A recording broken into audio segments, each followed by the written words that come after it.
আব্বা, তুমি তো জানো যে তোমার ছেলে কোনো কিছু না ভেবে কিছু বলে না। ভালো ভালো বুঝলাম, তুই কিছু বলিস নে।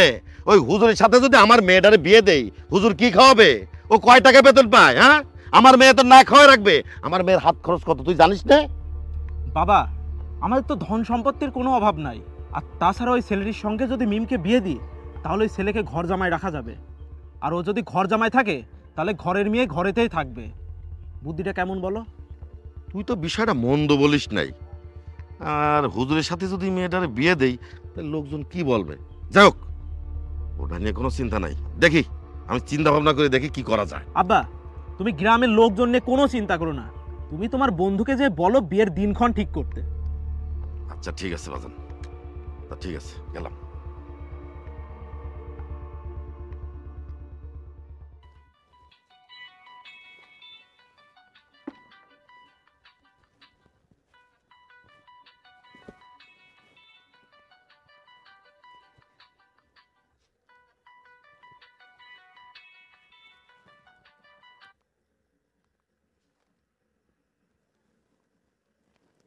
আসসালামু আলাইকুম।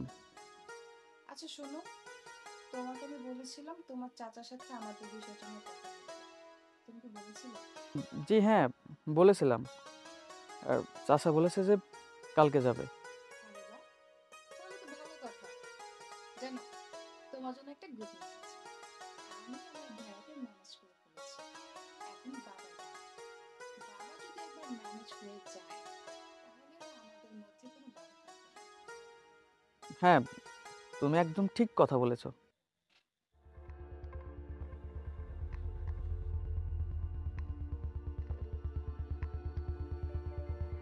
এই শোনো, ভাইয়া আমাকে ডাকছে, হ্যাঁ? আমি তোমার সাথে পরে কথা বলছি। আচ্ছা ঠিক আছে, আল্লাহ হাফেজ। আসসালামু আলাইকুম।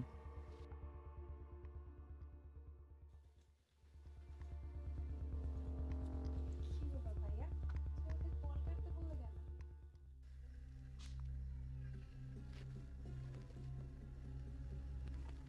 হে আল্লাহ, তোমার লীলা বোঝা বড় দায়। এমন একটা মানুষকে তুমি তোমার হেদায়েতের আলো দান করলে। তুই কি বললি? তুই ভাইকে ম্যানেজ করে ফেলেছিস, আর বাবাকে ম্যানেজ করলেই বিয়েটা ফাইনাল, তাই তো? হ্যাঁ, আমি তো ঠিক কথাই বলেছি। তাহলে মনে কর তোর বিয়েটা ফাইনাল, কারণ আমি বাবাকে ম্যানেজ করে ফেলেছি। আর এটাও বলেছি যেন ছেলেটাকে বাড়ির ঘর জামাই রাখে। বাহ ভাইয়া, তুমি তো অনেক বড় একটা কাজ করে ফেলেছো। যাক, ভালোই হয়েছে। আমি তো আর অপেক্ষাই করতে পারছি না। এবারও বুঝবে আমার সাথে খারাপ ব্যবহার করার ফল কতটা ভয়াবহ ও কঠিন হতে পারে। আল্লাহ, জানি না আমার কপালে কি আছে, ভালো আছে না মন্দ আছে, তবে আমি এইটা মনে প্রাণে বিশ্বাস করি, তুমি উত্তম পরিকল্পনাকারী। হয়তো আমার জন্য ভালো কিছু অপেক্ষা করছে।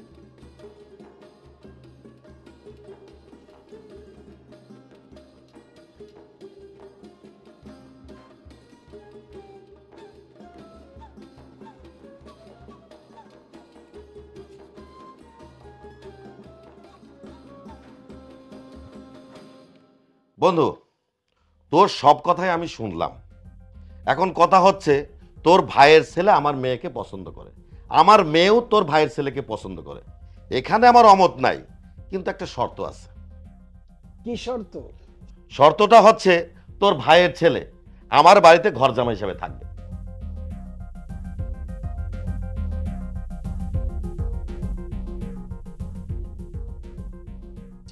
বাহ, মেঘ না চাইতেই বৃষ্টি। আমি ঠিক এমনটাই চেয়েছিলাম।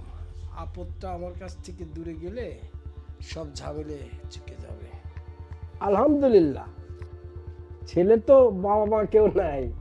তোমার এখানে আসলে ওর বাবা মায়ের দুটো অভাব পূরণ হবে ইনশাআল্লাহ। আর শুভ কাজে দেরি করতে নাই, আগামী শুক্রবার বিয়ের আয়োজনটা করি, তুই কি করিস? আমি তোমার সাথে একমত। আলহামদুলিল্লাহ, শুভ কাজে দেরি করতে নাই, তুমি কি বলো? এক কাজ করো, খাবার বারো। বন্ধু, চল।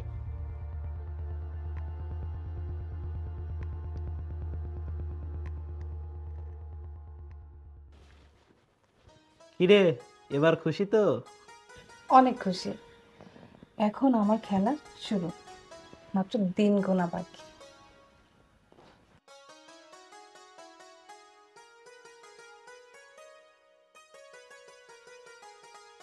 হাসান, শোনো, আমি কিন্তু বিয়ের কথা সব পাকাপাকি করে এসেছি।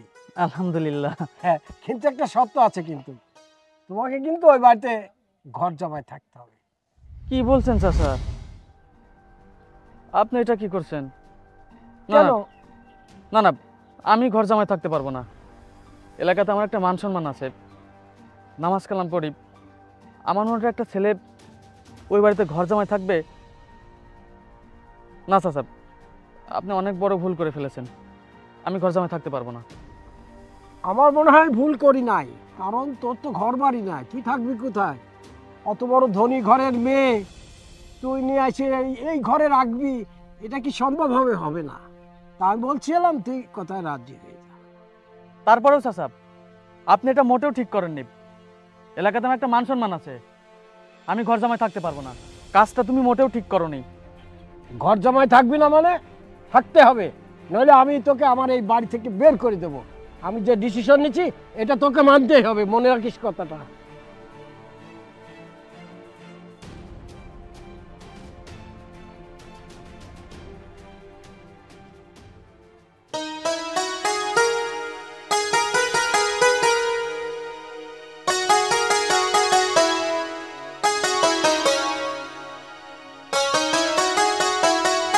আসসালামু আলাইকুম। ওয়ালাইকুম আসসালাম। কেমন আছেন? আলহামদুলিল্লাহ, আমি ভালো আছি। তুমি? জি, আল্লাহর রহমতে অনেক ভালো আছি। বলছি কি, আজকে সকালেই তো তুমি আমাদের বাড়িতে এলে, তো হঠাৎ আবার আমাকে এখানে ডাকলে যে? যে জন্য তোমাকে এখানে ডেকেছি, আসলে দেখো, তুমি তোমার সমস্ত ভুল বুঝতে পারছো, আমার জন্য একটু পর্দা করা শিখেছো, আমাকে তুমি বিয়ে করতে চাও, ঠিক আছে, আমিও তোমাকে বিয়ে করতে চাই। কিন্তু আসলে ওই বিয়ের কথা যখন বলা হয় তখন কিন্তু এই কথা আমি কখনো কল্পনাও করিনি যে তোমার বাবা মানে বিয়ের পরে আমাকে তোমাদের বাড়িতে ঘর জামাই করে রেখে দেবে। ও, বাবা এই প্রস্তাব রেখেছে? আসলে বিশ্বাস করো, আমি সব ব্যাপারে কোনো কিছুই জানতাম না যে বাবা তোমাকে ঘর জামাইয়ের প্রস্তাবটা দিবে। আর যাই হোক, এত কিছুর পরে যেহেতু আমাদের বিয়েটা হচ্ছে, বাবাও রাজি হয়েছে, তুমি বাবার প্রস্তাবে রাজি হয়েছো প্লিজ। ঠিক আছে, কিন্তু দেখো, আমি তো 5 ওয়াক্ত নামাজ কালাম পড়ি, মৌলানা শেষ করেছি। আমি চাইছিলাম যে আমাদের ছোট্ট একটা কুঁড়ে ঘর হোক, সমস্যা নাই, মিলেমিশে আমরা আমাদের নিজেদের বাড়িতে থাকবো। কিন্তু এভাবে যদি হয়, এলাকার মানুষ কি বলবে? আমি তো মানুষ কিছু বললে কিছু বলতে পারবো না। আমার মনে হয় কি, তোমার বাবাকে বোঝাও, সে যেন আমার বাড়িতে বিয়ের পরে তোমাকে পাঠায়। দেখো, আমি বাবাকে কিছুই বলতে পারবো না, কারণ বাবা যা সিদ্ধান্ত নিয়েছে অবশ্যই ভেবেচিন্তেই নিয়েছে। তাছাড়া আমি বাবার উপর কোনো কথা বলি না।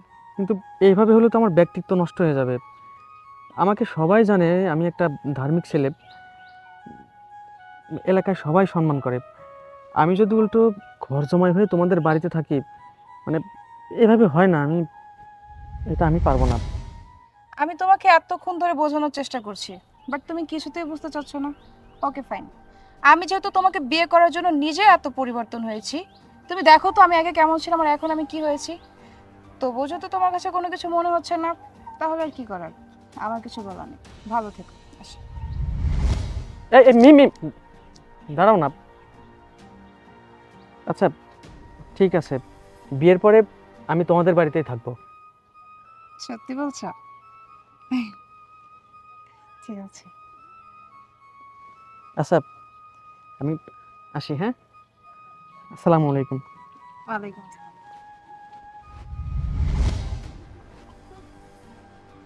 বুঝবা তো বিয়ের পরে চান্দু, খেলা তো শুরু হবে কিছুদিন পর, আগে বিয়েটা হয়।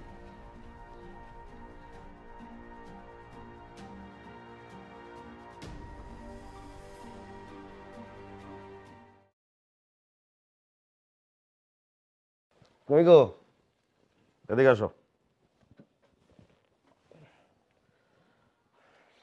শোনো না, বসো। কি কইবা কও? মেয়ের বিয়ে ঠিক করেছো, সবই ঠিক আছে, আমারও মত আছে, কিন্তু আমার কেন যেন মনে হচ্ছে সবকিছু খুব তাড়াতাড়ি হয়ে যাচ্ছে। কেমন যেন সবকিছু ঠিক মনে হচ্ছে না। কি ঠিক মনে হচ্ছে না তোমার? আমাদের মেয়ে শহর থেকে পড়ালেখা শেষ করে এসেছে, হঠাৎ করে হুজুরকে কেন ওর ভালো লাগলো? আর তাছাড়া সেদিন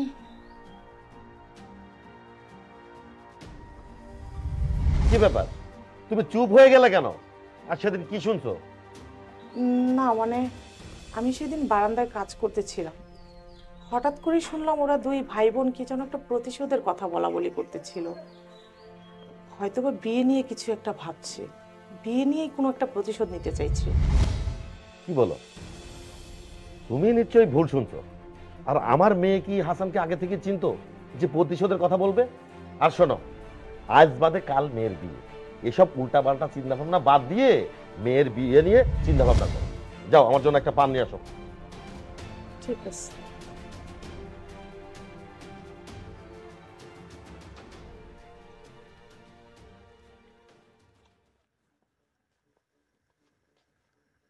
হাসান, হাসান, হাসান, মনে হয় মসজিদে নামাজ পড়তে গেছে। বুঝতে পারছি বন্ধু, আমি যে জন্য আসছি। এদিকে আসো, তোমার সাথে আমার কই। ঘটনা হচ্ছে, তুই তো জানিস আমি আমার মেয়েকে কতটা ভালোবাসি। আমার মেয়ের শখ আহ্লাদ কখনো আমি অপূর্ণ রাখিনি। এখন দেখ, তোর এই যে ভাতিজা এতিম, হুজুর, আমি তো হুজুর টুজুর পছন্দ করি না, তুই তো সেটা ভালো করেই জানিস। এখন আমার মেয়ের ইচ্ছার বাইরে আমি যেতে পারছি না। আমার মেয়ের ইচ্ছা পূরণ করতে, আমার মেয়ে যেহেতু তোর ভাতিজাকে বিয়ে করতে চাইছে, এখন আমি যদি এই এতিম ছেলের সাথে আমার মেয়ের বিয়ে দেই, তাহলে এলাকায় জানাজানি হয়ে যাবে, আমার মান সম্মান থাকবে না। আমার তো টাকা পয়সা ধন সম্পত্তির কোনো কিছুর অভাব নাই।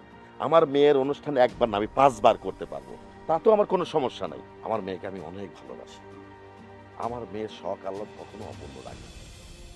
আচ্ছা বন্ধু, বিষয়টা তো একটু খোলাসা করে আমাকে বলতো। শোন বন্ধু, তুই তো জানিস আমার একটা মান সম্মান আছে, এই জন্য আমি বিষয়টা তোর কাছে বলতে আসছি। তুই আমার বাড়িতে তোর ভাতিজা নিয়ে যাবি, আমি গোপনে বিয়েটা করাই দেবো। আর যেহেতু তোর ভাতিজা আমার বাড়ির দুয়ার জামাই থাকতেছে। ঠিক আছে, তুই যা ভালো মনে করিস সেটাই ভালো। কথা কিন্তু এটাই ফাইনাল, কোনো লোকজন জানাজানি করবে না। হ্যাঁ, কাউকে বলা হবে না। হ্যাঁ, আগামী শুক্রবার। হ্যাঁ শোন, তোর আসার কথা শুনি না, তোর ভাবি কিন্তু খাওয়ার আয়োজন করছে। চল, হ্যাঁ দুই ভাই আজকের মতো একসঙ্গে বন্ধু তুই খাই খাই। কি বলবো, যে আগের মতোই রয়ে গেলি। চল।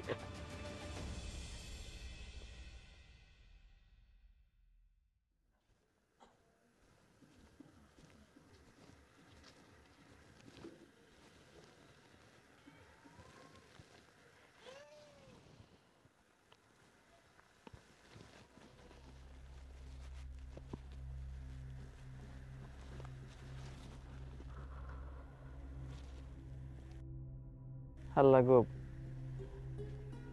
তুমি তো সৃষ্টিকর্তা, তোমার ইশারাতেই সব কিছু হয়। তোমার ইশারা ছাড়া একটা গাছের পাতাও নড়ে না। আল্লাহ, তুমি আমারে এই পৃথিবীতে এতিম করে রেখেছো, তাতেও আমার কোনো দুঃখ নাই। আমি গরিব, আমার ধন সম্পদ দাও নাই, তাতেও আমার কোনো দুঃখ নাই। আল্লাহ,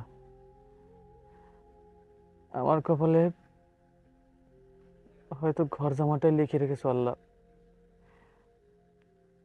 আমি ঘর জামাই থাকবো আল্লাহ, তাতেও আমার কোনো দুঃখ নাই। তুমি যা করো তোমার বান্দার ভালোর জন্যই করো। আমার যদি অনেক কষ্টও হয়, আমি ঘর জামাই থাকবো। আমি বিশ্বাস করি আমাকে ঘর জামাই রাখার পেছনে নিশ্চয় তোমার কোনো কারণ রয়েছে। আল্লাহ, আমার যত কষ্টই হোক, আমি ঘর জামাই থাকবো। তুমি শুধু আমাকে সঠিক পথটাই দেখাও আল্লাহ।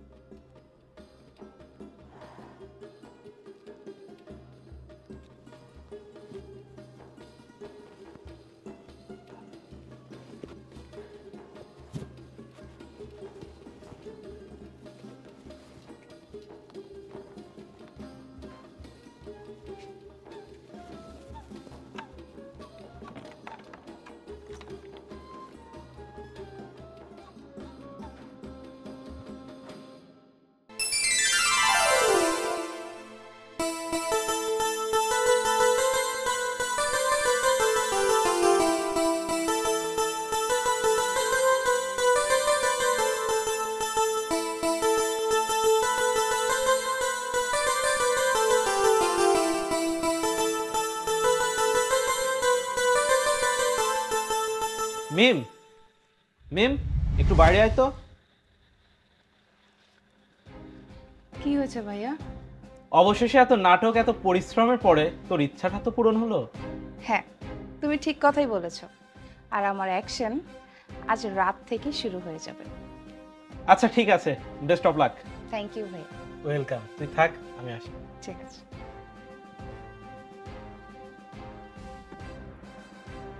কিছু তো একটা হচ্ছে যেটা আমরা কেউ জানি না।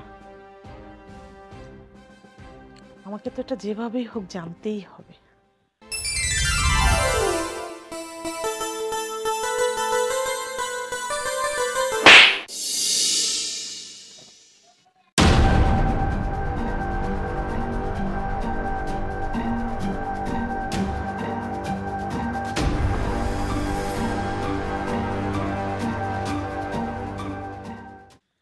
বাসর রাত,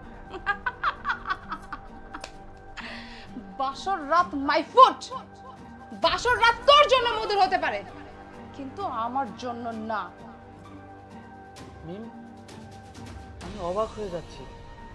তুমি আগে কখনো তো আমার সাথে এভাবে ব্যবহার করোনি, এভাবে আমার সাথে কথা বলোনি।